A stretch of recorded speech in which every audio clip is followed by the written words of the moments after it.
ചന്ദനച്ചാർത്ത് എന്ന് കേട്ടിട്ടേ ഉള്ളൂ. അപ്പൊ ഞാൻ വന്നിട്ട് നേരിട്ട് കണ്ട്. ഞാൻ മുമ്പ് സിനിമയിലൊക്കെ കണ്ടതാണ് ചന്ദനച്ചാർത്ത് എന്താണ്, അതായത് ഭഗവാന് ചന്ദനച്ചാർത്ത് എന്ന് പറഞ്ഞാൽ എന്താണ് എന്നുള്ളത് സിനിമയിലൊക്കെ കണ്ടതാണ്. ഇപ്പൊ നേരിട്ടിട്ട് വന്ന് കണ്ടിട്ടുണ്ട്. കണ്ണൂർ ജില്ലയിലെ കൊളപ്പയിൽ പട്ടാന്നൂർ ശ്രീ മഹാവിഷ്ണു ക്ഷേത്രത്തിലാണ് ഈ ഒരു കാഴ്ച ഞാൻ കണ്ടത്. ഇന്ന് മുതൽ 11 ദിവസമുണ്ട്. അതുപോലെ അതിൻ്റെ ഇടയ്ക്ക് 3-ാം തീയതി സപ്താഹം തുടങ്ങിയിട്ട് അങ്ങനെയുള്ള കുറെ കാര്യങ്ങളുണ്ട്. നമുക്ക് എന്തായാലും ഈ ചന്ദനച്ചാർത്തും കാണാം. അതിനെപ്പറ്റി കുറച്ച് കാര്യങ്ങൾ നമുക്ക് ചോദിച്ചറിയാൻ ചെയ്യാം. എന്തായാലും നമുക്ക് അകത്തോട്ട് ഒന്ന് പോകാം. ഞാൻ ഷർട്ടൊന്ന് വൈകിട്ടെ. ഈശായ നമഃ ഉമേശായ നമഃ ഗൗരീശായ നമഃ പരമേശായ നമഃ ഭുവനേശായ നമോ നമഃ.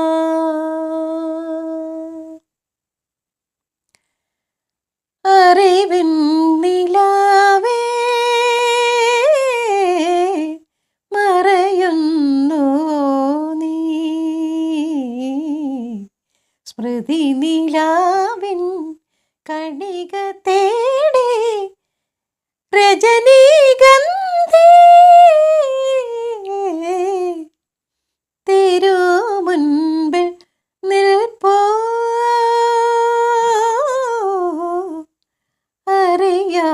അറിയാത്തതെന്തേ,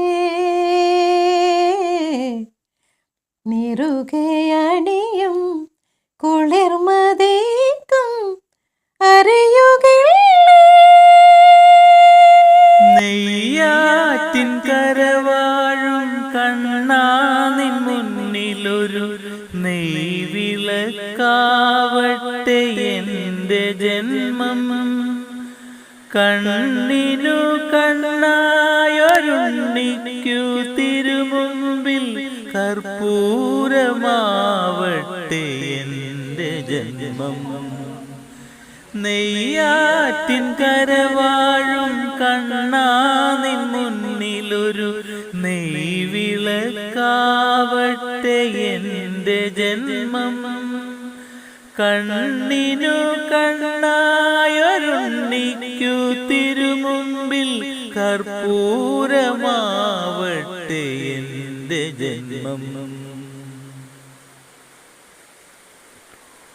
ഓംകാരം മുഴക്കുന്ന പൈക്കളെ മേയ്ക്കുവാൻ ഓരോ മനസ്സിലും നീ വരുന്നു. ഓംകാരം മുഴക്കുന്ന പൈക്കളെ മേയ്ക്കുവാൻ ഓരോ മനസ്സിലും നീ വരുന്നു. നിന്റെ പുല്ലാങ്കുഴൽ പാട്ടിൽ പ്രപഞ്ചം നന്ദിനി പശുവായി തീരുന്നു.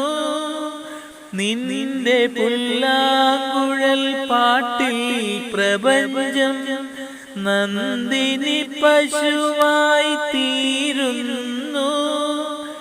അകിട് ചുരത്തുമൻ ജീവന് നീ മോക്ഷ കരുക നാം വേഗുമോ കണ്ണാ. കായാമ്പൂത്തൊഴും മുകിൽ വർണ്ണ നെയ്യാറ്റിൻ കരവാഴും കണ്ണാ നിൻ മുന്നിലൊരു നെയ്വിളക്കാവട്ടെ എൻ്റെ ജന്മം. കണ്ണിനു കണ്ണായൊരുണ്ണിക്കു തിരുമുമ്പിൽ കർപ്പൂരമാവട്ടെ എൻ്റെ ജന്മം.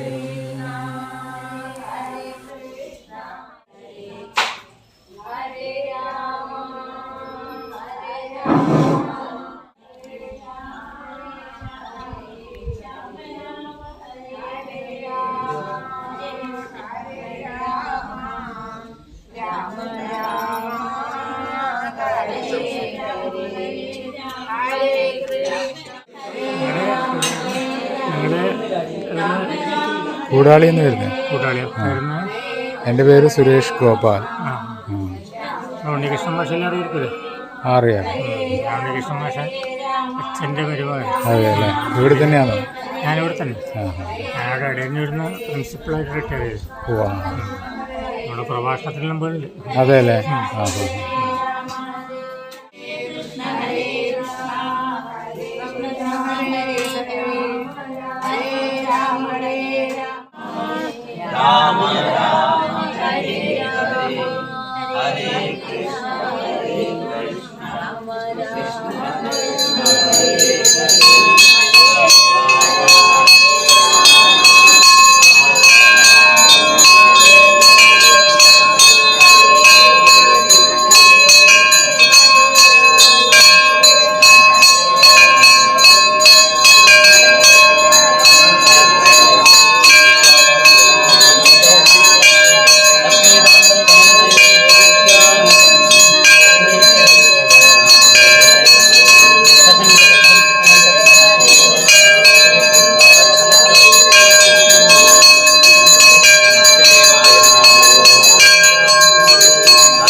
ഈ കാണുന്നത് നാളെ ഭഗവാന് ചാർത്താനുള്ള ചന്ദനം തയ്ച്ചെടുക്കുന്നത്. അതായത് ഒറിജിനൽ ചന്ദനം വാങ്ങിയിട്ട് അത് ഇതേമാതിരി തയ്ച്ചിട്ടെടുക്കുന്നത്. ഒരുപാട് ചന്ദനം വേണം. അപ്പോൾ ഇതേമാതിരി തയ്ച്ചിട്ട് നല്ല ഭംഗിയായിട്ട് നല്ല മണത്തോടുകൂടി ഉണ്ടാക്കുന്ന ഒരു കാഴ്ചയാണ് കാണുന്നത്.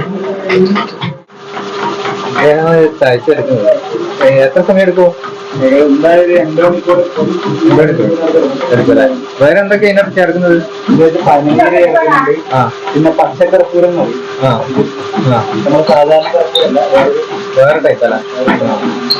10% കുറച്ച് ടൈം എടുക്കും. വെള്ളം സെറ്റ് ചെയ്യാനുള്ള ട്രിപ്പ് ഇടുന്നല്ലേ? അങ്ങനെ പേരെന്തായിരുന്നു? എവിടെയാ സ്ഥലം? എവിടെയാ? കുറ്റിയാട്ടിലാ? നമ്മള് നാട്ടിൽ തന്നെ. സന്തോഷം.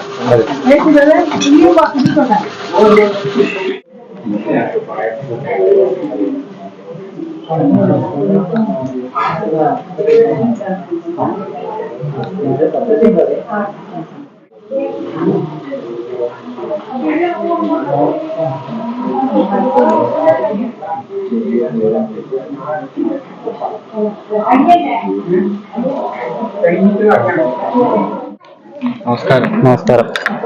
ഈ ഇന്നത്തെ ദശാവതാരത്തിന്റെ ചന്ദന ചാർത്ത് ആദ്യത്തെ ദിവസമല്ലേ? അതെ. അതിന്റെ കുറച്ച് കാര്യങ്ങളൊന്ന് വിശദമാക്കി തരാൻ പറ്റുമോ? നമസ്കാരം. ഇതില് പേരൊന്ന് പറഞ്ഞു. ഞാൻ കൃഷ്ണപ്രസാദ് ഭട്ടതിരി, കൂടാളി താറ്റോട്ട് ശ്രീ മഹാവിഷ്ണുക്ഷേത്രം മേശാന്തിയാണ്. ഇതില് ഒരു ഭാവത്തിന് നമ്മള് എന്നെ പരിചയമുള്ളതാണ്. അവിടെ അമ്പലത്തിൽ താറ്റോട്ട് വന്നിട്ട് പരിചയമുള്ളതാണ്. അതുപോലെ അങ്ങേ അറിയാത്ത ആരും ഇല്ല, എങ്കിലും ആരെങ്കിലും അറിയാത്തുണ്ടെങ്കിൽ അതാണ് പേര് ചോദിച്ചത്. തീർച്ചയായും സന്തോഷം. അതൊരു ഭഗവാന്റെ അനുഗ്രഹമാണ്. പിന്നെ ദശാവതാര ചന്ദന ചാർത്താണ് ഇന്നിപ്പം കുളപ്പ ശ്രീ മഹാവിഷ്ണുക്ഷേത്രം സന്നിധിയിൽ ആരംഭിച്ചിരിക്കുന്നത്. ദശാവതാര ചന്ദന ചാർത്ത് പറഞ്ഞാൽ അതായത് ഭഗവാൻ ഒത്തിരി അവതാരങ്ങൾ എടുത്തിട്ടുണ്ടെങ്കിലും അതിൽ 10 അവതാരങ്ങൾക്കാണ് പ്രാധാന്യം.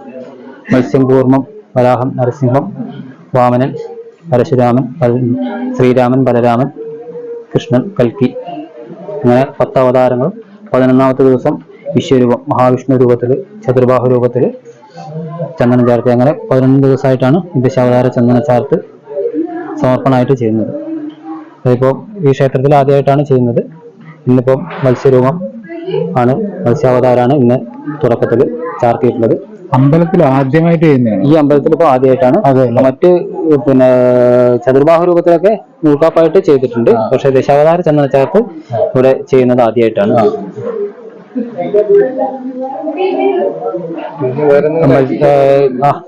മത്സ്യാവതാരം അതായത് ഭഗവാൻ അതായത് പിന്നെ ധർമ്മങ്ങൾക്ക് അതായത് ക്ഷയം സംഭവിക്കുമ്പോഴാണ് ഭഗവാൻ അവതാരങ്ങൾ എടുക്കുന്നത്. അവതാരം എന്ന് പറഞ്ഞാൽ ഇറങ്ങി വരിക എന്ന അർത്ഥം. അതായത് ഭഗവാൻ ഓരോ രൂപത്തില് അസുര നിഗ്രഹം, അതായത് ധർമ്മം സംരക്ഷിക്കാൻ വേണ്ടിയിട്ട് അവതരിക്കുന്നതാണ് അവതാരങ്ങൾ. അപ്പോൾ മത്സ്യാവതാരം എടുത്തത് ബ്രഹ്മാവിന്റെ മുഖത്ത് നിന്ന് വേദങ്ങൾ അപഹരിച്ച ഹയഗ്രീവൻ എന്ന അസുരനെ നിഗ്രഹിക്കാൻ വേണ്ടിയിട്ടാണ് മത്സ്യാവതാരം ഭഗവാൻ അവതരിച്ചത്. അപ്പോൾ ആ മത്സ്യാവതാരത്തിന്റെ പ്രാധാന്യം എന്ന് പറയുന്നത് വേദങ്ങൾ നമ്മൾ വീണ്ടെടുക്കാറ്. വേദങ്ങൾ എന്ന് പറഞ്ഞാൽ അറിവാണ്. അപ്പോൾ ആ അറിവ് നമുക്ക് ഈ മത്സ്യാവതാരം ദർശിക്കുന്നതിലൂടെയും വഴിപാട് ചെയ്യുന്നതിലൂടെയും നമുക്ക് അറിവിന് വേണ്ടിയിട്ടുള്ള ഒരു സമർപ്പണം കൂടിയാണ് നമ്മളിതിൽ കണ്ടുവരുന്നത്. അപ്പോൾ ഇന്നത്തെ ദിവസം മത്സ്യാവതാരം, നാളെ ഇനി കൂർമാവതാരമാണ്. കൂർമ്മ തടസ്സങ്ങളൊക്കെ നീങ്ങാൻ വേണ്ടിയിട്ട്, അതായത് പാലാഴി മദന സമയത്ത് പിന്നെ മന്ദരപർവ്വതം താണു പോകുമ്പോൾ ഭഗവാൻ കൂർമാവതാരം എടുത്തിട്ട് ആ പാലാഴി മദനത്തിന് സഹായകരമാവുകയാണ് ചെയ്തത്. അതാണ് നാളത്തെ അവതാരത്തിന്റെ പ്രാധാന്യം. പിന്നെ ഇതൊക്കെ ചെയ്യാൻ വേണ്ടി എത്ര കാലം എടുത്ത് പഠിക്കാൻ ചോദിക്കാൻ പറ്റുമെന്ന് എനിക്കറിയില്ല. അത് ആദ്യം പിന്നെ ഭഗവാന്റെ അനുഗ്രഹമാണ്. ഞാനിപ്പം അവിടെ പാറ്റോട്ട് 20 വർഷമായി, 21 വർഷത്തോളമായി. അത് അവിടെ ദശാവതാര ചന്ദന ചാർത്ത് ചെയ്യണം എന്നുള്ളൊരു ആഗ്രഹം. അത് തെക്കൻ ജില്ലകളിലാണ് കൂടുതലായിട്ട്. നമ്മളെ വടക്കൻ ജില്ല മലബാറിൽ കുറവാണ്. ഇപ്പം അത്യാവശ്യം ചെയ്തു വരുന്നുണ്ട്. അപ്പം 2016-17 കാലഘട്ടത്തിലാണ് എനിക്കിങ്ങനെ ഒരു ആശയം ഈ ഭാഗത്ത് ചെയ്യണമെന്നില്ല. അപ്പോൾ നമ്മളെ ക്ഷേത്രത്തിൽ തന്നെ ചെയ്യണമെന്നില്ല. ഞാൻ നമ്മളെ തന്ത്രിവീരൻ തലനാട്ടിലെ പത്മനാഭ ഉണ്ണി നമ്പൂതിരിപ്പാട് അദ്ദേഹത്തോട് ഇങ്ങനെ കാര്യം അവതരിപ്പിച്ചപ്പോൾ അദ്ദേഹം പറഞ്ഞു, പിന്നെ തീർച്ചയായിട്ടും ചെയ്യാം, പക്ഷെ പുറത്തുനിന്ന് ആരും കൊണ്ടുവന്ന് ചെയ്യണ്ട, താങ്കൾ തന്നെ എന്നോട് തന്നെ ചെയ്താൽ മതി എന്ന് പറഞ്ഞു. ആ അനുഗ്രഹവും അദ്ദേഹത്തിന്റെ ആശീർവാദം ഒക്കെയാണ് ഈ ദശാവതാര ചന്ദന ചാർത്തിനേക്ക് മുതൽക്കൂട്ടായത്. ആ ഇതില് അദ്ദേഹത്തിന്റെ അനുഗ്രഹത്തോടു കൂടിയാണ് ഞാൻ അന്ന് കാറ്റൂർ അമ്പലത്തിൽ ആദ്യമായിട്ട് ദശാവതാര ചന്ദന ചാർത്ത് ചെയ്തത്. ഇത് സ്വയം ചെയ്ത് പഠിച്ചാണോ? അല്ല സ്വയം മുന്നേ ഈ പിന്നെ ദശാവതാര ചാർത്തല്ലാതെ മഹാവിഷ്ണു രൂപത്തില് ചാർത്ത, ചതുർബാഹു രൂപത്തില് ചാർത്താറുണ്ട്, നൂൽക്കാപ്പായിട്ട് ചാർത്താറുണ്ട്. അത് മറ്റു ക്ഷേത്രങ്ങളിലും പോയി ചെയ്യാറുണ്ട്. ഇങ്ങനെ ഒരു ആശയം കൊണ്ടപ്പോ എറണാകുളത്തുള്ളൊരു പിന്നെ പ്രസാദേട്ടൻ എന്ന് പറഞ്ഞിട്ട് അദ്ദേഹം ഒരു സ്ഥലത്ത് ചെയ്യുന്ന അവിടെ പോയി ജസ്റ്റ് ഒന്ന് കണ്ടു. പിന്നെ അദ്ദേഹം ചെയ്ത ഫോട്ടോസൊക്കെ എനിക്ക് അയച്ചു തന്നിട്ടുണ്ടായിരുന്നു. അങ്ങനെ ആ ഒരു ഇതിൽ നിന്ന് ഉൾക്കൊണ്ടിട്ടാണ് ബാക്കിയെല്ലാം സ്വയം മനസ്സിന്റെ ഉള്ളിൽ നിന്നും പിന്നെ ഭഗവാന്റെ കടാക്ഷവും. തീർച്ചയായും നമ്മളിപ്പോ ഏത് രൂപത്തിലും ചാർത്തുന്നുണ്ടെങ്കിൽ ഭഗവാന്റെ അനുഗ്രഹം ആ ഒരു ഇത് വന്നു കഴിഞ്ഞാൽ ഇല്ലെങ്കിൽ തീർച്ചയായും നമുക്ക് ഇത് ചെയ്യാൻ പറ്റില്ല. അതെ അതെ. പിന്നെ എന്ന് പറഞ്ഞാൽ ഈ ചന്ദന ചാർത്ത് ഇപ്പം എത്ര ടൈം എടുക്കും ഈ ഒരു രൂപത്തിലായി വരെ? ഇങ്ങനെ ഒരു 2.5-3 മണിക്കൂർ വേണം. അത് ഇത് പ്രധാനപ്പെട്ട ക്ഷമയാണ് വേണ്ടത്. അതെ. ക്ഷമയില്ലെങ്കിൽ നടക്കില്ല. കാരണം നമ്മള് പിന്നെ ചന്ദനം അരച്ചിട്ടുള്ള പ്യൂറായിട്ടുള്ള ചന്ദനം മാത്രമേ ഉപയോഗിക്കാറുള്ളൂ. അതിപ്പോ നമ്മളിവിടെ കണ്ട്, അതായത് ചന്ദനം കൊണ്ടുവന്ന് പ്യൂർ ചന്ദനം കൊണ്ടുവന്ന് അത് അരക്കുന്നൊക്കെ കണ്ട്, അതും അതുപോലെ 2 മണിക്കൂറൊക്കെ വേണം അരച്ച് ഇങ്ങനെ ആവാൻ വേണ്ടിയിട്ടെന്ന് പറഞ്ഞു. പിന്നെ അതിൽ കുറെ ചേരുവകള് ഒക്കെ ഉണ്ട്, മണത്തിനൊക്കെ ഉണ്ട് അല്ലെ? അത് ചന്ദനത്തിന്റെ കൂടെ നമ്മള് പച്ചക്കർപ്പൂരം, അതുപോലെ പനിനീര്, ഡാബറിന്റെ ശുദ്ധമായിട്ടുള്ള പനിനീരാണ് ഉപയോഗിക്കുന്നത്. മറ്റ് കെമിക്കലായിട്ടുള്ള ഒന്നും ഉപയോഗിക്കാറില്ല. കാരണം ഉള്ളിലിരിക്കുന്ന ദേവന് ചൈതന്യമുണ്ട്. അതിന് ചൈതന്യം ലോപം വരുന്ന തരത്തിൽ നമ്മൾ പ്രവർത്തിച്ചു കഴിഞ്ഞാൽ നമ്മൾ കാരണം ഒന്ന് പൂജ ചെയ്യുന്ന നമ്പൂതിരൻ ആ രീതിയിൽ പ്രവർത്തിക്കുകയോ ചിന്തിക്കുകയോ ചെയ്തു കഴിഞ്ഞാൽ അതിന് അർത്ഥമില്ലല്ലോ. തീർച്ചയായിട്ടും അതുകൊണ്ട് ചന്ദനം അരച്ചിട്ടിനെ നമുക്ക് അരച്ചിട്ട് കൈകൊണ്ട് അരച്ചിട്ട് ഇപ്പൊ ഈ കാലഘട്ടത്തിൽ നടക്കില്ല. പിന്നെ അതിന് ആളെ കിട്ടാൻ ബുദ്ധിമുട്ടാണ്. അതുകൊണ്ട് മെഷീൻ വെച്ചിട്ട് ഈ മെഷീനിൽ തന്നെ 2 മണിക്കൂർ വരുന്നുണ്ട്. അപ്പൊ കൈകൊണ്ട് അരച്ച് ആവുകയില്ല. അതിന് കൂടുതൽ സമയം വേണം. ഈ 11 ദിവസത്തേക്കൊന്നും ഒരാളെയും കിട്ടില്ല. കാരണം അത്രയധികം ബുദ്ധിമുട്ടുണ്ട്. ഈ കണ്ണൂർ ജില്ലയിൽ ഏതൊക്കെ സ്ഥലത്ത് അമ്പലങ്ങളിൽ പോയിട്ടുണ്ട് ഈ ചന്ദനച്ചാർത്ത് ചെയ്യുന്നത്? അതുപോലെ കണ്ണൂരിലൊക്കെ പുറത്തെവിടെയും പോയിട്ടുണ്ടോ? കണ്ണൂർ ജില്ലക്ക് പുറത്ത് പിന്നെ കാസർഗോഡ് അമ്പലത്തിൽ പോയിട്ടുണ്ട്. പിന്നെ മാഹില് കൊളവിലം ശ്രീകൃഷ്ണ ക്ഷേത്രം, നമ്മുടെ തന്ത്രിയുടെ തരണല്ലൂരിന് തന്ത്രൂരിലെ ആ ക്ഷേത്രത്തിലും 2 വർഷം ദശാവതാര ചന്ദനച്ചാർത്ത് ചെയ്തിട്ടുണ്ട്. പിന്നെ പല ക്ഷേത്രങ്ങളിലും മുഴുക്കാപ്പ് ചതുർബാഹു രൂപത്തിൽ ദശാവതാരം അല്ലാതെ ഒറ്റ ദിവസത്തെ ചന്ദനച്ചാർത്തിൽ പല ക്ഷേത്രങ്ങളിലും പോയിട്ടുണ്ട്. ഇപ്പോൾ മഹാവിഷ്ണു ക്ഷേത്രത്തിലും ദേവി ക്ഷേത്രങ്ങളിലൊക്കെ പോയി ചെയ്തിട്ടുണ്ട്. ഈ ദശാവതാരം നമ്മളിപ്പോ 1ാമത്തെ ദിവസമാണല്ലോ കണ്ടത്. ദശാവതാരം മുഴുവൻ കാണുന്നതുകൊണ്ട് ഭക്തജനങ്ങൾക്ക് എന്തെങ്കിലും ഫലസിദ്ധി എന്തെങ്കിലും കാര്യങ്ങൾ ഉണ്ടോ? തീർച്ചയായിട്ടും. അതായത് ദശാവതാര രൂപത്തില് ഭഗവാൻ, ഇത് നമ്മുടെ ഇപ്പോൾ ഇവിടെയുള്ള വിഗ്രഹം എന്ന് പറഞ്ഞാൽ ചതുർബാഹുരൂപത്തിലുള്ളതാണ്. ശംഖചക്രം ഗദാപത്മം ധരിച്ചിട്ടുള്ള വിഗ്രഹമായിട്ട് ആ വിഗ്രഹത്തിൽ നമ്മൾ 10 രൂപത്തിലുള്ള ഭഗവാന്റെ അവതാരങ്ങൾ കാണുക എന്ന് പറഞ്ഞാൽ തന്നെ അത് വളരെയധികം പുണ്യം സുഹൃതം തന്നെയാണ്. കാരണം ഇത് തൊഴാനും ഒക്കെ പറ്റുന്നത് നമുക്ക് നമ്മൾ മാത്രം വിചാരിച്ചുകൊണ്ട് അത് തീർച്ചയായിട്ടും ഭാഗ്യം വേണം. ഇപ്പം നിജിൽ തന്നെ ഞാനിപ്പം ഇന്നലെ ഇങ്ങനെ സൂചിപ്പിച്ച് അപ്പൊ ഇന്ന് വന്നപ്പോൾ നിജിലിന്റെയും ബാബയുടെയും അനുഭവം ഒന്ന് നിങ്ങൾ തന്നെ ആലോചിച്ച് ഞാൻ മനസ്സിലാവില്ല. ഇപ്പൊ ഞാൻ കണ്ടത് എന്ന് പറഞ്ഞാൽ എനിക്ക് ചിലപ്പോ അറിയില്ലായിട്ടായിരിക്കാം, നിവേദ്യം എന്ന് പറഞ്ഞ പടത്തിലാണ് ഇങ്ങനെ കണ്ടത് ഈ ചന്ദനച്ചാർത്ത് എന്ന് പറഞ്ഞിട്ട്. അപ്പൊ അതുപോലാന്ന് അറിയുന്നത്. ഇതിപ്പോ നേരിട്ട് വന്നിട്ട് കണ്ട് ശരിക്കും എന്താ പറയണ്ട, മത്സ്യകന്യകന്റെ ആ ഒരു രൂപം തന്നെയാണ്. പിന്നെ എന്ന് പറഞ്ഞാൽ നമുക്ക് മനസ്സിന് ഒരു നല്ലൊരു സന്തോഷവും തോന്നിയിട്ടുണ്ട്. തീർച്ചയായിട്ടും അത് തന്നെയാണ് ഞാൻ ഉദ്ദേശിച്ചത്. കാരണം വെച്ചാൽ ഞാനിപ്പോ പൂജ ചെയ്യുന്നതായാലും ഇതുപോലെ ചന്ദനച്ചാർത്തും ഒക്കെ ചെയ്യുമ്പോൾ ജനങ്ങൾ ഭക്തജനങ്ങൾ എന്ന് പറഞ്ഞാൽ അവർക്ക് പല തരത്തിലുള്ള വിഷമങ്ങളും സങ്കടങ്ങളും അതൊക്കെ ഭഗവാനോട് ഉണർത്തിക്കാൻ വേണ്ടിയിട്ടാണ്. ഭഗവാന്റെ മുന്നിലെത്തിയിട്ട് ഭഗവാനോട് പറയുമ്പോൾ ഈ രൂപത്തിൽ കാണുമ്പോൾ മനസ്സിനുണ്ടാകുന്ന സന്തോഷം ആ ഒരു നിമിഷത്തേക്കും അവരുടെ സങ്കടവും വിഷമവും മാറിപ്പോയിട്ടുണ്ടെങ്കിൽ അതിനെ എനിക്ക് കിട്ടുന്ന ഏറ്റവും വലിയ ഭഗവാന്റെ അനുഗ്രഹം. അതിനിപ്പോ വരുന്ന ദിവസങ്ങളിലൊക്കെ അതിന് നാളികം കൂർമ്മം, പിന്നെ വരാഹം, നരസിംഹം, അതായത് കൃഷ്ണാവതാരമൊക്കെ എനിക്ക് ഒത്തിരി ഫലസിദ്ധികളുണ്ട്. അതായത് നരസിംഹാവതാരത്തെ ശത്രുനാശം ഒക്കെയാണ്.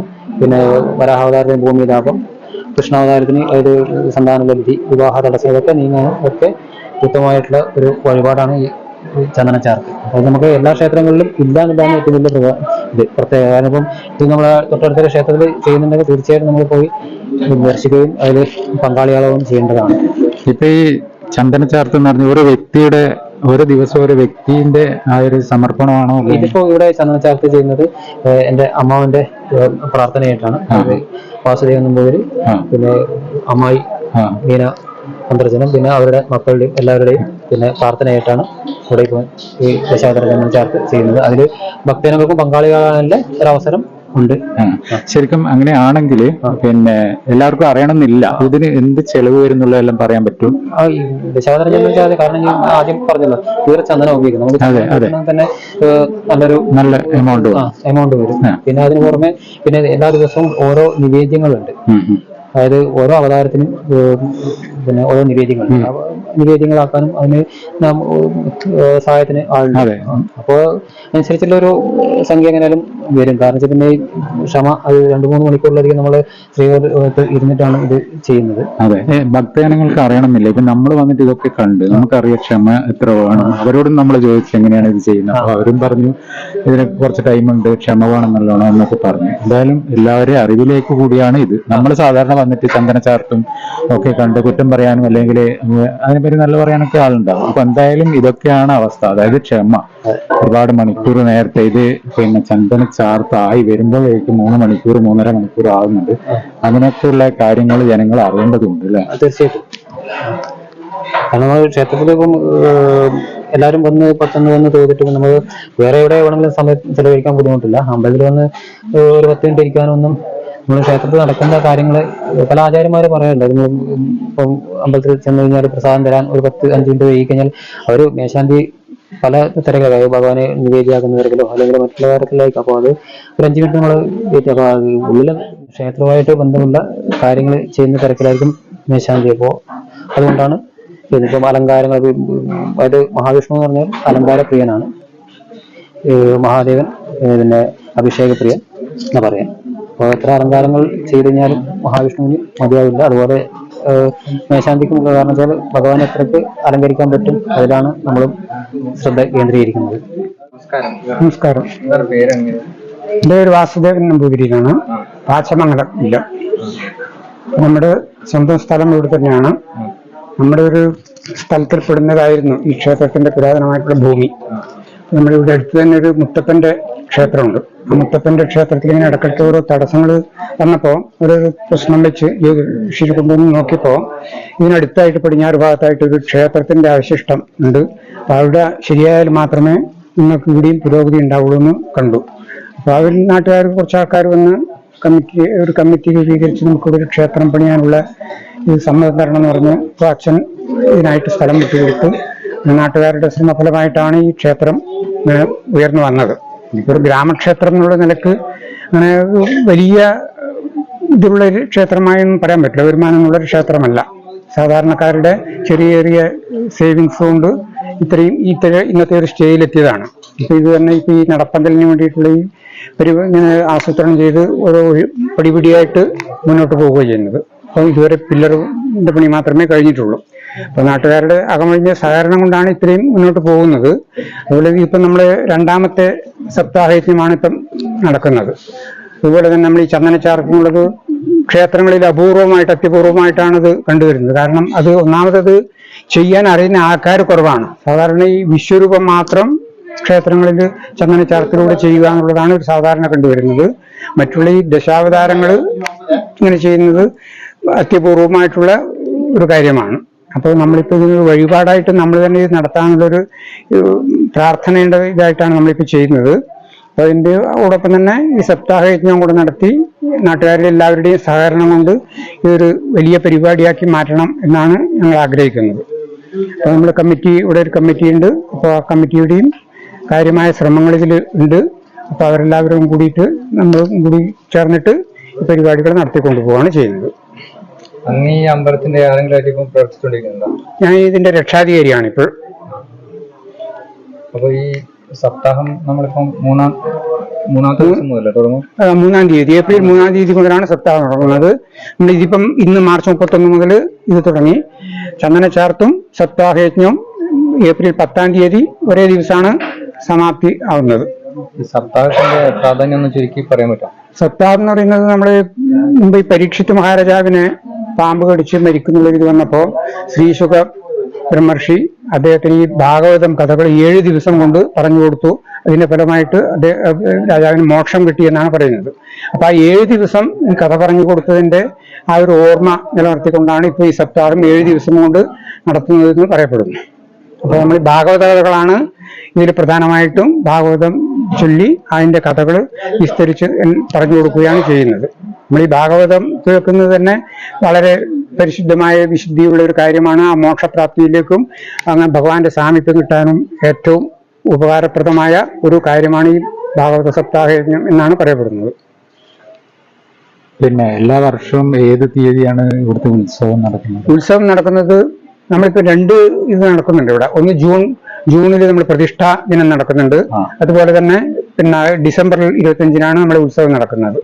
ഇനിയിപ്പം നമ്മൾ പുതിയൊരു നവീകരണ കലശം നടത്തേണ്ട സമയം ആയിട്ടുണ്ട്. അപ്പൊ നമ്മൾ അതിനെപ്പറ്റി ഇങ്ങനെ ആലോചിച്ചുകൊണ്ടിരിക്കുകയാണ്. അതുകൂടെ നടത്തി കഴിഞ്ഞാൽ രണ്ടും ഒരേ ദിവസത്തിൽ വരുന്ന രീതിയിൽ ചെയ്യും. നമ്മുടെ ഈ സപ്താഹത്തിന്റെ ആചാര്യനായിട്ടുള്ളത് കാവനാട് രാമൻ നമ്പൂതിരി ഇരിഞ്ഞാലക്കുടയാണ്. വളരെ പ്രസിദ്ധനായ ഒരു സപ്താഹ യജ്ഞാചാര്യനാണ് അദ്ദേഹം. അതുപോലെ തന്നെ കാഞ്ഞിരക്കാട് മിഥുൻ നമ്പൂതിരി, ദേവരാജൻ നമ്പൂതിരി എന്നിവരാണ് സഹാചാര്യന്മാരായിട്ട് വരുന്നത്. അതുപോലെ തന്നെ ഈ അമ്പലത്തിന്റെ തന്ത്രിവര്യൻ നമ്മൾ കരണനെല്ലൂർ ഉണ്ണി നമ്പൂതിരി, പത്മനാഭൻ ഉണ്ണി നമ്പൂതിരിപ്പാടാണ്. അദ്ദേഹത്തിന്റെ അനുഗ്രഹാശിസോട് കൂടിയിട്ടാണ് ഈ പരിപാടികളെല്ലാം നടത്തുന്നത്. അദ്ദേഹം ഇവിടെ വരാമെന്ന് ഏറ്റിട്ടുണ്ട്. മേൽശാന്തി ഇപ്പം കാസർഗോഡ് ഭാഗത്തുള്ള ഒരു നാരായണ ഭട്ട് എന്ന് പറയുന്ന അദ്ദേഹമാണ്. നമസ്കാരം. നീന വാസുദേവൻ. നീന വാസുദേവൻ അദ്ദേഹത്തിന്റെ വൈഫ്. അപ്പൊ ഇത് ഞാൻ തന്നെ നേർന്നിരുന്നതാണ്. വഴിപാട് ചന്ദനച്ചാർത്ത് 2 വർഷം മുമ്പേ നേർന്നിരുന്നതാണ്. അപ്പൊ അത് ഭഗവാന്റെ അനുഗ്രഹം കൊണ്ട് ഇപ്പോഴേ സാഫല്യമായി അല്ലേ? ഇപ്പോഴാണ് സാഫല്യമായി. എന്തോ ഈ ഒരു അവസരത്തിൽ മനസ്സിന്റെ ഇപ്പോഴാണ് അത് സാധിച്ചിട്ടുള്ളൂ. ഭഗവാന്റെ തീരുമാനമാണല്ലോ. ഇപ്പൊ 2 കൊല്ലം മുമ്പേ പറഞ്ഞിട്ടുണ്ടായിരുന്നു. എല്ലാം കൂടി ഒത്തു വന്നത് ഇപ്പോഴാണ്. കുട്ടികൾക്ക് വേണ്ടിയിട്ടാണ് പ്രാർത്ഥിച്ചിരുന്നത്. അപ്പൊ അത് ഇപ്പോഴാണ് സാധിച്ചത്. പിന്നെ ഈ അമ്പലത്തിന്റെ മഹാസമിതി പ്രസിഡന്റാണ് ടീച്ചർ, ഞാൻ സെക്രട്ടറി. ഞങ്ങള് ഒരുപാട് പ്രവർത്തനങ്ങൾ ചെയ്യുന്നുണ്ട്. തീർച്ചയായിട്ടും അങ്ങനെയാണല്ലോ ഒരു വിജയത്തിലേക്ക് എത്തുക. അതെ അതെ, ആവുന്ന പോലെ എല്ലാം ചെയ്യുന്നുണ്ട്. ഇനിയിപ്പോ ഇത് തന്നെ അമ്പലത്തില് ഒരുപാട് കാര്യങ്ങള് വരാനുണ്ട്, ചെയ്യാനുണ്ട്, വരാനുണ്ട് അല്ലെ? ഇപ്പൊ അദ്ദേഹം പറഞ്ഞ വലിയ, അതായത് പേരുകേട്ട ഒരു അമ്പലമായിട്ട് ഇതുവരെ മാറിയിട്ടൊന്നുമില്ല എന്ന്. പക്ഷേ കണ്ണൂർ ജില്ലയിൽ അല്ലെങ്കിൽ പേരുകേട്ട അമ്പലത്തിൽ നടക്കുന്ന ആ ഒരു അവസ്ഥ, പിന്നെ ചന്ദനച്ചാർത്ത് അതെവിടെ ഉണ്ടായി അല്ലെ? അത് തന്നെ വലിയൊരു കാര്യം. ഇത് പണ്ടേ എന്റെ സ്ഥലം തെക്കാണ്. അപ്പൊ ഞാൻ ഒരുപാട് കണ്ടിട്ടുണ്ട്. അപ്പൊ അത് മനസ്സിലിങ്ങനെ ഉണ്ടായിരുന്നു, ഈ അമ്പലത്തിലും കൊണ്ടുവരണം എന്നുള്ള ഒരു മോഹം ഉണ്ടായിരുന്നു. അതിപ്പോ എന്തായാലും. ശരിക്കും എവിടെ സ്ഥലം? എന്റെ സ്ഥലം അങ്കമാലി. എറണാകുളം ചെയ്യുന്നുണ്ട്. ഈ ഭാഗത്ത് ഇപ്പൊ പ്രസാദ് മരുമകനാണ്. അപ്പൊ അതിന് ചെയ്യാൻ തുടങ്ങിയപ്പോ ഞങ്ങൾ അന്നേ മനസ്സിൽ വിചാരിച്ചാണ്. ശരിക്ക് മത്സ്യത്തിന്റെ ആ ഒരു അത്രയും ഭംഗിയായിട്ട് ചെയ്തിട്ടുണ്ട് അല്ലെ? അത് അങ്ങനെ ഗുരുവോ അങ്ങനെയൊന്നും ഇല്ലാണ്ട് അല്ലെ? അതെല്ലാം വലിയൊരു കാര്യം തന്നെയാണ്. എന്തായാലും ഒരുപാട് ഭക്തജനങ്ങൾ ഇതൊക്കെ അറിഞ്ഞിട്ട് ഏതായാലും ഇവിടെ വരട്ടെ. അതെ അതെ. അങ്ങ് ഒരുപാട് കണ്ടിട്ടുണ്ട് പറഞ്ഞല്ലോ, ദശാവതാരം അങ്ങനെ ഭാഗത്തൊക്കെ കണ്ടിട്ടുണ്ട്. അപ്പൊ അങ്ങനെ ഭാഗത്ത് കണ്ടതും ഇപ്പൊ പ്രസാദം ചെയ്തതും അങ്ങനെ താരതമ്യം പറയാൻ പാടില്ല ശരിക്ക്. പക്ഷെ അത് പിന്നെ പ്രായമായ ആൾക്കാരുടെ ചെയ്യുന്നതും ഇപ്പോഴത്തെ കുട്ടികൾ ചെയ്യുന്നതും കുറച്ച് വ്യത്യാസമുണ്ട്. പിന്നെ ഇവൻ കലാപരമായിട്ട് ഇവൻ സ്ഥലമായിട്ട് വരയ്ക്കും. അപ്പൊ അതിന്റെ ഒരു ടച്ച് എന്തായാലും ഇതിൽ കാണാതിരിക്കില്ല. അപ്പൊ അത് അങ്ങനെ നമ്മൾ താരതമ്യപ്പെടുത്താൻ പാടില്ല. അല്ല, ചില ആൾക്കാർ ചോദിക്കും, ചിലപ്പോ അറിവില്ലായിട്ടായിരിക്കും. നമുക്കും അറിവില്ലാതുകൊണ്ട് അതിനെപ്പറ്റി ചോദിക്കാൻ പാടുണ്ടോ ഇല്ലയോ എന്ന് നമുക്കും അറിയില്ല. ചോദിക്കുന്നതിനൊന്നുമില്ല. പക്ഷെ അതൊക്കെ നല്ലോണം പ്രായമായവരോട് ചെയ്ത് കണ്ടിട്ടുണ്ട്. കുട്ടികളാകുമ്പോ അതിൻ്റെതായ ഒരു കുറച്ചും കൂടി ഒരു ഭംഗി വരുത്താൻ ഒരു നോക്കില്ല. അത് ടീച്ചർ പറയുന്നതുകൊണ്ട്, സോറി, താങ്കൾ പറയുന്നത് എന്തുകൊണ്ടാന്ന് പറഞ്ഞാൽ താങ്കൾ ഒരുപാട് കണ്ടിട്ടുണ്ട്. അതുകൊണ്ടാണ് അതിന്റെ ആ ഒരു ഇത് പറയുന്നത്.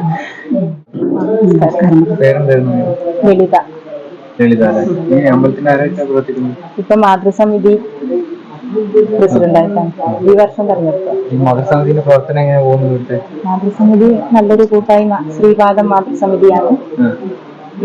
28ഓളം സ്ഥിരാംഗങ്ങളുണ്ട്.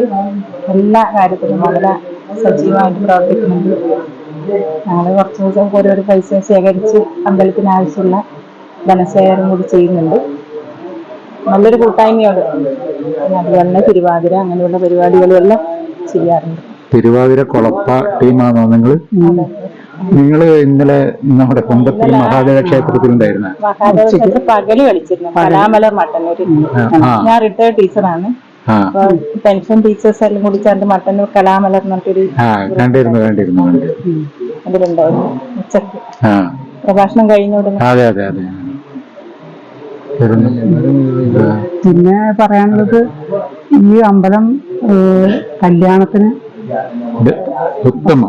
അത് പ്രശ്നം വെച്ചപ്പോ അങ്ങനെ പറഞ്ഞു. അതായത് കല്യാണം കഴിയാത്തവർക്ക് കല്യാണം കഴിയാത്തതല്ല, കല്യാണം ഇവിടുന്ന് നടക്കും. ഒരുപാട് അപ്പൊ ഭക്തജനങ്ങളുടെ അറിവിലേക്കാണ്, നിങ്ങൾക്ക് കല്യാണം ആവാത്ത ആളുണ്ടെങ്കിൽ ഇവിടെ വന്ന് പ്രാർത്ഥിക്കുക, അതുപോലെ തന്നെ ഇവിടെ വന്നിട്ട് കല്യാണം കഴിക്കുക അല്ലെ. അതങ്ങനെയാണ് ഇവിടുത്തെ പ്രതിഷ്ഠ. കല്യാണരാമനായ മഹാവിഷ്ണു അങ്ങനെയാണ് പറഞ്ഞത്. ഒരുപാട് കല്യാണങ്ങൾ നടക്കുന്നുണ്ട്. മാനസന്റെ അംഗമാണ്. നമ്മളെ അമ്പലത്തിൽ ഇങ്ങനെ ഒരു ദശാവതാരം ഒരുപാട് സന്തോഷം. നന്നായി നടക്കട്ടെ, ഭഗവാനെ പ്രാർത്ഥിക്കുന്നു. ഒരു ഭാഗത്ത് പുറത്താക്കും, എല്ലാം നന്നായി നടക്കട്ടെ. ഭഗവാന്റെ അനുഗ്രഹം എല്ലാവർക്കും ഉണ്ടാവും. നമുക്കൊക്കെ കാണാൻ സാധിച്ചത് മഹാഭാഗ്യം. പേര്? എൻ്റെ പേര് സന്തോഷ്. ആരായിട്ട് പ്രവർത്തിക്കുന്നത്? ഞാൻ ക്ഷേത്ര കമ്മിറ്റിന്റെ സെക്രട്ടറിയാണ്. എത്ര വർഷമായിട്ട് അങ്ങനെ സെക്രട്ടറി ആയിട്ടുണ്ട്? നമുക്ക് 4ാമത്തെ പ്രാവശ്യം, 4 വർഷമായി സെക്രട്ടറി ആയിട്ട്. തുടർച്ചയായിട്ട് സെക്രട്ടറി സ്ഥാനം അലങ്കരിച്ചതുകൊണ്ട് പിന്നെ എന്തൊക്കെ നേട്ടങ്ങൾ ഇവിടെ ഉണ്ടാവാൻ ഉണ്ടാക്കാൻ പറ്റുന്നുണ്ട്? ഒറ്റക്കുള്ള നേട്ടമല്ല, കൂട്ടായുള്ള പ്രവർത്തനത്തിന്റെ സെക്രട്ടറി എന്ന് പറയുന്ന ഒരു സ്ഥാനത്ത് ഒരു ഇതുണ്ടാവല്ലോ. അല്ല, എന്നാൽ കഴിയുന്ന രീതിയിൽ നയിക്കുന്നുണ്ട്. ഒരു ഉത്തരവാദിത്വം എന്നാൽ കഴിയുന്ന രീതിയിൽ മാക്സിമം ശ്രമിക്കുന്നുണ്ട്. നല്ല രീതിയിലുള്ള പ്രവർത്തനം കാഴ്ചവെക്കണം എന്നാണ് ആഗ്രഹം. അതിന്റെ ഭാഗമായി ഇപ്പം നമ്മൾ നടപ്പന്തലിന്റെ പ്രവർത്തനങ്ങൾ തുടർന്നുകൊണ്ടിരിക്കുകയാണ്. പില്ലറിന്റെ ഇതായിട്ടും ബാക്കിയുള്ള സാമ്പത്തികം ഭക്തരിൽ നിന്ന് കണ്ടെത്തണം. അപ്പൊ അതിന്റെ മുന്നോട്ടാണ് പോകുന്നത്. അതെങ്കിൽ നമ്മളിപ്പം ഇവിടെ ആദ്യമായിട്ടാണ് ചന്ദന ചാർത്ത്, ദശാവതാര ചന്ദന ചാർത്ത് നമ്മൾ രണ്ടാമതാണ് ഭാഗവത സപ്താഹത്തിന്. അപ്പൊ ആദ്യത്തേത് നല്ല രീതിയിലുള്ള വിജയമായിരുന്നു. നമ്മൾ പ്രതീക്ഷിക്കാത്ത രീതിയിൽ ഭക്തരും എല്ലാവരും അത് അടുത്തതും അതേ രീതിയിലാകുമെന്ന് വിശ്വസിക്കുന്നു. അപ്പോൾ ഭക്തരുടെ എല്ലാവരുടെയും പിന്തുണ ഉണ്ടെങ്കിൽ നമുക്ക് മുന്നോട്ട് പോകാം. പിന്നെ ഇവിടെ വന്നിട്ട് പ്രാർത്ഥിച്ചിട്ട് ആർക്കെങ്കിലും പ്രാർത്ഥന ഫലസിദ്ധി കിട്ടിയതായിട്ട് നിങ്ങളുടെ അറിവിൽ ഉണ്ടോ? അല്ലെങ്കിൽ അവർ വന്നിട്ട് നിങ്ങളോട് പറഞ്ഞിട്ടുണ്ടോ ഇങ്ങനെ പ്രാർത്ഥിച്ച? ഒന്നുകിൽ കല്യാണം സെറ്റ് ആവാത്തത്, അല്ലെങ്കിൽ ജോലി, അല്ലെങ്കിൽ അസുഖം വന്നിട്ട് മാറാത്തത്, അങ്ങനെ ഒത്തിരി കാര്യങ്ങളുണ്ടല്ലോ. അപ്പൊ അങ്ങനെ എന്തെങ്കിലും ഒരു അനുഭവം ഇവിടെ ഉണ്ടോ? ഉണ്ട്, അങ്ങനെ 1-2 അനുഭവങ്ങളുണ്ട്. ഇവിടെ വന്ന് പ്രാർത്ഥിച്ചിട്ട് ജോലി കിട്ടിയതായിട്ടും, അതുപോലെ വിവാഹം, അങ്ങനെയൊക്കെ അനുഭവങ്ങൾ ഉണ്ട്. അതുപോലെ ഇവിടുന്ന് വിവാഹം കഴിഞ്ഞു പോയവർ പുറത്തുള്ളവരെല്ലാം പിന്നെയും ഇവിടെ വന്നിട്ടും അനുഭവങ്ങൾ ഇങ്ങനെ പറഞ്ഞിട്ട് ഒക്കെ ഉണ്ട്. ശരിക്കും പറഞ്ഞാൽ പിന്നെ ആരും അങ്ങനെ ഫലസിദ്ധി കിട്ടിക്കഴിഞ്ഞാൽ ആരും വന്ന് പറയില്ല. കരഞ്ഞു വന്ന് പ്രാർത്ഥിക്കും, എനിക്കത് നേടിത്തരണം, ഇത് നേടിത്തരണം എന്നൊക്കെ പറയും. എന്തായാലും ഇങ്ങനെയൊരു അറിവുണ്ടായതും പറയാനുള്ള മനസ്സ് അവർക്ക് ഉണ്ടായതും ഒരു നല്ല കാര്യം തന്നെയാണ്. അതുപോലെ തന്നെ ഇവിടെ എല്ലാവരും വന്നിട്ട് പ്രാർത്ഥിക്കട്ടെ അല്ലെ. നിങ്ങളെ ഉത്സവം എപ്പോഴാണ്? ഈ സപ്താഹത്തിന് വേണ്ടിയിട്ടൊന്ന് ജനങ്ങളോടൊന്ന് പറഞ്ഞ് എല്ലാവരും ഒന്ന് നമ്മളത്തേക്ക്. വാർഷിക ഉത്സവം വരുന്ന ഡിസംബർ 24-25 ഇപ്പം കഴിഞ്ഞ്. അപ്പൊ നമ്മൾ ഈ സപ്താഹം എന്ന് പറഞ്ഞത് ഏപ്രിൽ 3 മുതലാണ് തുടങ്ങുന്നത്. ഏപ്രിൽ 3-ന് കുളപ്പ മുത്തപ്പൻ ക്ഷേത്രത്തിൽ നിന്ന് പിന്നെ കലവറ നിറക്കൽ ഘോഷയാത്രയോടുകൂടി. അങ്ങനെയൊക്കെ ഉണ്ടല്ലേ? കലവറ നിറക്കൽ ഘോഷയാത്രയോടുകൂടി അന്ന് ഇവിടെ പിന്നെ സ്വീകരിക്കലാണ്. പിന്നെ ഏപ്രിൽ 4 മുതലാണ് സപ്താഹം തുടങ്ങുന്നത്, രാവിലെ 6 മണി മുതൽ. അപ്പോ സപ്താഹത്തിന് ദിവസങ്ങളിൽ രാവിലെ ഈ ഉച്ചക്കൊക്കെ അന്നദാനമൊക്കെ ഉണ്ട്. അപ്പോ ഞാൻ പറയുന്നത് ഭക്തരെല്ലാം രാവിലെ മുതലേ ഇവിടെ വരിക, വൈകുന്നേരം വരെ സപ്താഹത്തിൽ പങ്കുചേർന്നുകൊണ്ട് അവരുടെ സപ്താഹ വായന കേട്ട് അവരുടെ ആഗ്രഹങ്ങളൊക്കെ സഫലമാകട്ടെ. അപ്പോൾ ഉച്ചക്ക് അന്നദാനമൊക്കെ ഉള്ളത് കൊണ്ട് വീട്ടിൽ പറഞ്ഞുകൊണ്ട് ഇവിടെ വരിക, വൈകുന്നേരം വരെ ഇവിടെ ഇരിക്കുക. ഇതാണ് പിന്നെ ഭക്തരോട് പറയാനുള്ളത്. ഈ പ്രദേശത്തുള്ള ആൾക്കാർ എന്ന് പറഞ്ഞാൽ രാവിലെ ഒന്നും ചായയും കഴിച്ചിട്ട് നേരെ ഇങ്ങോട്ട് വന്നോളൂ അല്ലെ? വീടും പൂട്ടിയിട്ട് എല്ലാവരും ചായ കഴിക്കണമെന്നില്ല, ചായയും ഇവിടെ ഉണ്ടല്ലോ അല്ലെ?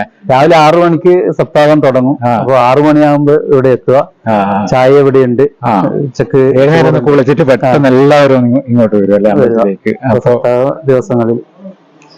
എന്തായാലും നിങ്ങളെല്ലാം കാണാനുള്ള ഒരു ഭാഗ്യം നമുക്കുണ്ടാവില്ല. അതൊരു വലിയൊരു സന്തോഷം. ഇതുപോലെ തന്നെ എന്നും പ്ലസന്റ് ആയിട്ട് എല്ലാവരും നല്ല ചിരിച്ച മുഖത്തോടുകൂടി ഇങ്ങനെ ഉണ്ടാവട്ടെ. നമസ്കാരം. നാരായണപട്ട്. മേൽശാന്തിയായിട്ട് ഒരു 8 മാസമായി വന്നിട്ട്. 8 മാസമായി. ഏപ്രിലേക്ക് ഒരു കൊല്ലാവും. പേരൊന്ന് കൂടി നാരായണപട്ട്. നാരായണപട്ട് ബായാറ്. അത് കാസർഗോഡ് ഡിസ്ട്രിക്ട്. കാസർഗോഡല്ല? ഇവിടെ വന്നിട്ട് എന്തെങ്കിലും അനുഭവങ്ങള് അനുഭവങ്ങൾ പറഞ്ഞാൽ ഇവിടെ ഭഗവാനുക്ക് ഒരു വിശേഷ ശക്തി ഉണ്ട്. പറഞ്ഞാൽ നമ്മൾ എന്തായാലും ഒരു ആരോഗ്യത്തിലോ ഇല്ല മനസ്സിക്ക് വിഷമോ അല്ല നമ്മൾ ആർത്തിക്കായിട്ട് ക്ലാസിന്റെ കാര്യത്തിൽ എന്തായാലും വിഷമം അത് നമ്മൾ നല്ലതായിട്ട് ഒരു വിശ്വാസത്തിൽ പരത്തി എന്തായാലും ഇത് അവർക്ക് ശരി അത് എനക്ക് അനുഭവം അത്ര എല്ലാ വിചാരത്തിലും ഒന്നും പ്രശ്നം ഉണ്ടാവില്ല. അവരുടെ ഭക്തി എത്ര ഉണ്ട് അതനുസരിച്ചിട്ട് പല വരും അത്ര അതെന്റെ അനുഭവത്തില്. അങ്ങനെ ഫലസിദ്ധി നേടിയിട്ട് ആരെങ്കിലും ഒന്ന് പറഞ്ഞായിട്ട് കുറെ ആൾക്ക് എത്ര ഒരു അത് മനസ്സിക്ക് സമാധാനം കിട്ടിയിട്ടുണ്ട്. എന്തോ ഇപ്പൊ ഒരാള് ഈ മരമാല കഴിക്കുന്നത് കഴിഞ്ഞിട്ട് അവർക്ക് സാധാരണ നമ്പൂതിരിമാരോടാണ് പൂജാരിമാരോടാണ് വന്ന് സങ്കടം പറയുന്നതും അതുപോലെ നമുക്ക് എന്ത് കാര്യമാണ് വേണ്ടതെന്ന് വെച്ചാൽ എല്ലാ കാര്യം പറയുന്നതും അത് സാധിച്ചു കഴിഞ്ഞാൽ അങ്ങയോട് തന്നെയാണ് വന്ന് പറയാം അല്ലേ? അങ്ങനെയുള്ള കുറെ അനുഭവങ്ങളുണ്ട്. വന്നിട്ട് രണ്ടാമത്തെ വന്നിട്ട് പറയുന്ന ആളുണ്ട്. ആൾക്കാരുടെ ഭക്തി രണ്ടു കൂടിയിട്ട് ആ കാര്യം സിദ്ധിയാവും. എനക്ക് സ്വന്തം അനുഭവം. ഇപ്പൊ എന്തായാലും ഒരു കാശിന്റെ ആവശ്യം ഉണ്ടായാലും ഭഗവാന്റെ നല്ലതായിട്ട് പ്രാർത്ഥന അത് എന്തായാലും വേറെ അമ്പലത്തിൽ മുട്ടിശാന്തി കിട്ടുന്നു എന്ത് പെട്ടെന്ന് അത് സത്യം അത്ര ശക്തി. മനസ്സിക്ക് ഒരു സമാധാനം, ആരോഗ്യത്തിൽ നല്ല ഇമ്പ്രൂവ് ഉണ്ട്. മുമ്പ് കുറച്ച് ആരോഗ്യത്തിൽ വിഷമായിട്ടുണ്ട്, ക്ഷീണ. അത് ഇവിടെ ഒരു ഭഗവാന്റെ പ്രാർത്ഥിച്ചിട്ടല്ല നേരായിട്ടുണ്ട്. എന്തായാലും അങ്ങനെ കണ്ടതിൽ ഒരുപാട് സന്തോഷം അല്ലേ? ഭഗവാൻ കാണുന്നത് ഈ ഭഗവാന്റെ മുഖത്തിൽ ഒരു ചെറിയ ചിരിയുണ്ട്. അത് നല്ലൊരു സന്തോഷ സമാധാനം. രാവിലെ വന്നിട്ട് ഭഗവാൻ കാണുന്നത് ഭഗവാന്റെ അഭിഷേകം എല്ലാം ആത്മാർത്ഥമായിട്ട് എന്തോ ആത്മത്തിലെ സന്തോഷം, ആത്മസന്തോഷം. അത് മനസ്സിക്ക് വരും. ഒരു മഹാഭാഗ്യല്ലേ? മഹാഭാഗ്യം, ആത്മസന്തോഷമേ. എല്ലാ ആൾക്ക് എന്ത് അപേക്ഷിക്കുന്നു, എല്ലാ ആളും അപേക്ഷിക്കുന്ന ആത്മസന്തോഷമേ. അത് കിട്ടുന്നതിന് കുറച്ച് പ്രയാസമുണ്ട്. അത്ര പെട്ടെന്ന് കിട്ടും. കുറച്ച് സാധനങ്ങൾ വേണം. അപ്പോ സന്തോഷം, സന്തോഷം സംസാരിക്കാൻ സാധിച്ചാലും ഒരുപാട് കാലം ഭഗവാനെ സേവിക്കുന്നുണ്ട്. ഭഗവാന്റെ കണക്ക് എന്തുണ്ട് അതേപോലെ പോകുന്നു മാത്രം. ഒരുപാട് നന്ദി. ഞാൻ ആദ്യമായിട്ട് ഇങ്ങനെ ഒരു ചന്ദനച്ചാർത്ത് കാണുന്നത്. അങ്ങയുടെ വിളിക്കാൻ തോന്നിയ മനസ്സിനെ ആദ്യം തന്നെ നന്ദി അറിയിക്കുന്നല്ലേ.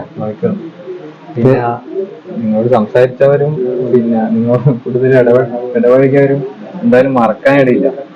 ഭഗവാന്റെ പ്രതിപുരുഷനായിട്ടാണല്ലോ നിങ്ങൾ കാണുന്നത്. അപ്പോ ഇവിടെ വരാനും ചന്ദനച്ചാർത്ത് കാണാനും ഇവിടെയുള്ള എല്ലാവരോടും സംസാരിക്കാൻ പറ്റി സാധിച്ചതിൽ വളരെയധികം സന്തോഷമുണ്ട്. വേറെന്തും പറയണ്ട? ഇല്ല, എനിക്കും അത് തന്നെയാണ് പറയാനുള്ളത്. അങ്ങയുടെ ഈ ചിരിച്ച മുഖം പോലെ തന്നെ പോയ സ്ഥലത്തെല്ലാം ഇത്രയും പ്ലസന്റ് ആയിട്ട് അല്ലെ? ഈ അമ്പലത്തിലായാലും എവിടെ പോയാലും നിഖിൽ പറഞ്ഞ പോലെ അങ്ങേ ആരും മറക്കില്ല. ഈ ഒരു ചിരിച്ച മുഖം എന്നും ഇങ്ങനെ തന്നെ ഉണ്ടാവട്ടെ. അതുപോലെ നമുക്ക് കുറെ അറിവ് പകർന്നു തന്നിട്ടുണ്ട്. ഇപ്പം എന്തായാലും അതിനും ഒരുപാട് നന്ദിയുണ്ട്. ഒരുപാട് കാലം ഇതുപോലെ തന്നെ ഭഗവാനെ സേവിക്കാനും ഭക്തജനങ്ങൾക്ക് പ്രസാദം കൊടുക്കാനും എല്ലാ ആയുസ്സും ആരോഗ്യമെല്ലാം ഭഗവാൻ തന്നെ തരട്ടെ. അല്ല, ഭഗവാൻ അറിഞ്ഞുകൊണ്ടിട്ട പേരാണ് കൃഷ്ണപ്രസാദം. പ്രസാദം അദ്ദേഹം എന്തായാലും കൊടുത്തോണ്ടേയിരിക്കും. അപ്പോ ഒരുപാട് സന്തോഷമുണ്ട്. തീർച്ചയായിട്ടും ഒരുപാട് സന്തോഷം. കാരണം ഈ വാക്കുകൾ കേൾക്കുമ്പോൾ തന്നെ ഒത്തിരി സന്തോഷം. പിന്നെ ഇതൊക്കെ ഭഗവാന്റെ അനുഗ്രഹം. പൂർവികരുടെയും അച്ഛനമ്മമാരുടെയും ഗുരുജനങ്ങളുടെയും പിന്നെ ഒക്കെ എല്ലാവരുടെയും അനുഗ്രഹവും പ്രാർത്ഥനയും. അപ്പം വീണ്ടും എല്ലായ്പ്പോഴും നിങ്ങളുടെ ഒക്കെ പ്രാർത്ഥനകളും അനുഗ്രഹം ഉണ്ടാവണമെന്ന് പ്രാർത്ഥിക്കുന്നു.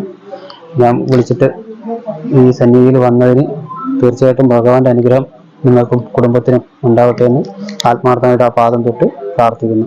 ഹരേ കൃഷ്ണ. ഒരുപാട് സന്തോഷമായി. ആദ്യമായിട്ടാണ് ഈ ചന്ദനച്ചാർത്ത് കാണുന്നതും കുറെ കാര്യങ്ങൾ ഞാൻ കണ്ടിട്ടുണ്ട്. എന്തായാലും ഇതുപോലെ തന്നെ, അതായത് ഈ ഒരു അമ്പലത്തിലേക്ക് എല്ലാ ഭക്തജനങ്ങളും വരണം, കാണണം. അതുകൊണ്ട് മനസ്സിലുള്ള സ്ഥലം കണ്ണൂർ ജില്ലയിലെ കോളപ്പ പട്ടാന്നൂര് ശ്രീ മഹാവിഷ്ണു ക്ഷേത്രത്തിലാണ് ഈ ഒരു അവസ്ഥ. എന്തായാലും ഈ ഒരു അവസ്ഥ എന്നല്ല, ഈ ഒരു കാഴ്ചകളുള്ളതും. അതുപോലെ അടുത്ത നല്ലൊരു വീഡിയോ ആയിട്ട് വീണ്ടും വരുന്നതായിരിക്കും. എല്ലാ ഭക്തജനങ്ങളും ഇവിടെ വന്നിട്ട് പ്രാർത്ഥിക്കുക. കല്യാണം കഴിയാത്തവർ കല്യാണം സെറ്റാകുന്നുണ്ട്. അതുപോലെ തന്നെ കല്യാണത്തിന് ഏറ്റവും നല്ലതാണ് ഈ ഒരു അമ്പലം എന്നാണ് പറയുന്നത്. അപ്പൊ അടുത്തൊരു നല്ല വീഡിയോ ആയിട്ട് വീണ്ടും വരുന്നതായിരിക്കും. അതുവരെയ്ക്കും എല്ലാവർക്കും നല്ലത് മാത്രം സംഭവിക്കട്ടെ എന്ന് ആശംസിച്ചുകൊണ്ട് തൽക്കാലം